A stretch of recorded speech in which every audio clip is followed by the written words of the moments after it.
হযরত মাওলানা মুফতি মুমতাজ আহমেদ গজবপুরি ফেলাইছেন না গজবর কথা কর না কি গজবটা পড়ে আর উঠবি আইস জয় মন্ডপে আমি ওয়াজ করে আমি জানি ওই একটা লোক তোর উপরে কি ক্ষোভ আমি জানি তুই জানাস না কথা কর না নিজের ভুল কোনোদিন নিজে ধরতে পারে চেয়ারম্যান জন চেয়ারম্যান ছিল হ্যার ভুল হে ধরতে পারে নাই দোষে তার মেম্বাররা দোষে তার স্বাস্থ্য ভাই মামতো ভাই ভাই রাস্তাটা বাধা দিয়েছিল করো নাই এবার কিন্তু ফেল করবা কথা কর না গায়ে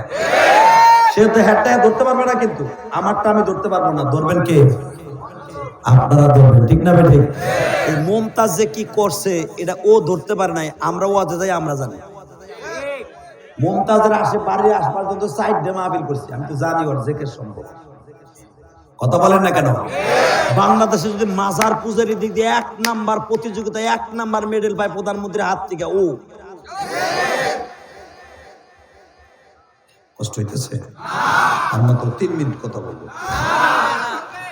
আরে ওয়াদা দেন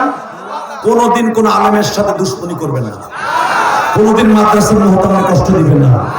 কোনদিন মাদ্রাসায় যে মাপদারি আর কেদারি দেখাবে না ইনশাআল্লাহ বলেন আল্লাহর বিচার আছে না এই টাকলা মুরাদ কিন্তু মাননীয় প্রধানমন্ত্রী একবারে কাছে ছিল আপনারা কিছু জানেন দেন কই গেছে ওই আল্লাহ পারে না বিশেষ হয় ধরেন ইসুফ আলাইহিস সালামের শুদ্ধ আল্লাহ কি করে লাইছে দেখেন কষ্ট হইতেছে 3 মিনিট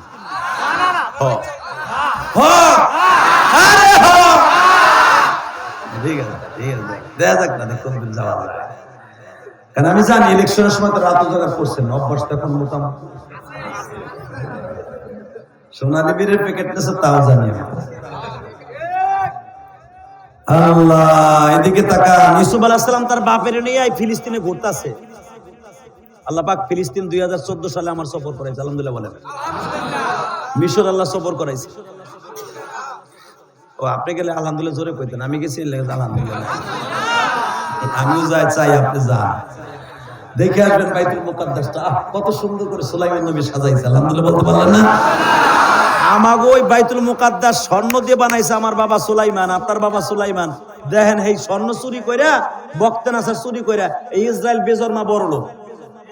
ইহুদি বাচ্চারা বড় লোক আমাগো সম্পদ চুরি করে কথা বল না কেন এই যে মুদি চাচা পডর করে এটা হেড দেশের টাকায় না আমার মুসলমানের সম্পদ এখনো টিকিট কেটে মাঝে দেখে বিলিয়ন বিলিয়ন কোটি টাকা ভারত চালাচ্ছে আমার মুসলমানের সম্পদ দিয়ে আগ্রার তাজমহল প্রতিদিন 1000 কোটি টাকার উপরে ইনকাম আপনি জানেন সব মুসলমানের বানানো সম্পদ আলহামদুলিল্লাহ বলতে পারেন না সম্রাট আকবরের বানানো যে সমস্ত স্মৃতি এখনো পড়ে আছে দিল্লির সেই মিনার এখনো বলতো লক্ষ লক্ষ পর্যটক এগুলো দেখতে যায় টিকিট কেটে দেখতে যায় হাজার কোটি টাকা ইনকাম করে প্রতি মাসে সত্য না মিথ্যা কথা বলছি আমি দেখতে গেছি আমি জানি কষ্ট হইতেছে আমি তারপরে ওয়াজ করে দিয়ে যাবো এইটাই শিবসরের শেষ মা ওয়াজ করতে করতে মরে যাবো আপনারও মাইলে দিয়ে যাবো আলহামদুলিল্লাহ যা আল্লাহ শুকর বের হয়েছে আলহামদুলিল্লাহ ওয়াজ করতে করতে যদি মরে যায় আল্লাহ মাফ করে দিতে পারে আর যদি আপনিও মরে যান আপনারও আল্লাহ মাফ করে দিতে পারে কারণ এটা জান্নাতের বাগান আপনি জানেন এই যে বড় বড় হুজুরকে জিজ্ঞেস করেন এটা জান্নাতের বাগান আর এই বাগানটাকে হাফাতুহুমুল মালাইকা গাশিয়াতুমুর রাহমা আমি বলি নাই আলেমদেরকে জিজ্ঞেস করেন ওই মিয়াপাড়া মালসের মুহতাম আছে অনেক বড় আলেম ওই যে আমার ও গেছে না আছে ইমরান গেছে গা ও বক্তব্য গেছে গা কাগো নিয়ে কথা কম কর ভাবছিলাম একটু কিছু কয়ে তুমি হেরা গেছে গা আলহামদুলিল্লাহ বলেন